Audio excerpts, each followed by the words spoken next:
I wasn't super familiar with 360 video, so it was, I liked learning the background terms of that, and then I do like kind of learning the trial and error of seeing like what works, and it's like reminds me of computer programming a little bit, I guess, of you know, having to make all the paths and everything line up correctly. So we came out with something that we made, so it was a good experience.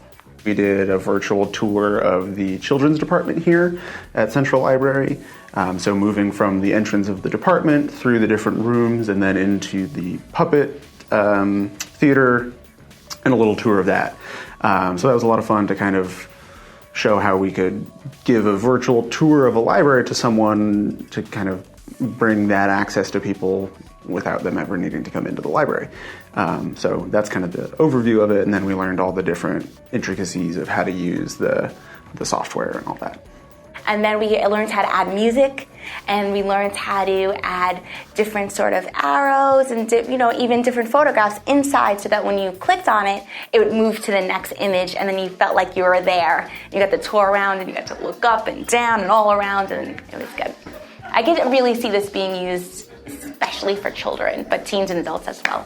So at my branch, we've done some green screen programming, and the teens really liked doing that. So I definitely could see them being kind of enthusiastic about learning 360 video, because I always think these kind of things are good because they might inspire, you know, a kid to be a filmmaker, or, you know, get into a technology career that maybe they weren't interested in before. So, well, one thing I would like to do just kind of on my own, if possible, not necessarily as something with my students, but just to create a interactive tour of our branch that we could hopefully get posted up on our website with audio and like videos playing, so patrons at home could say, oh, I've never been to Mar Vista, I want to see what it's like, and they could go to the circulation desk and hear a description of what you would go there for. They'd see the library card applications, and one of us could describe the library card application process, or a little video could play, or even like a little brief story time when they get to the children's section of the library to see, yeah, that's where you would go to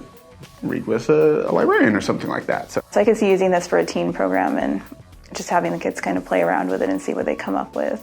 I think it would be fun to kind of inspire them to find a place in their life that they would want to show off in a similar way, because, you know, they don't always get an opportunity to show off parts of their life with other people in that way. I think this would be an innovative way to do it.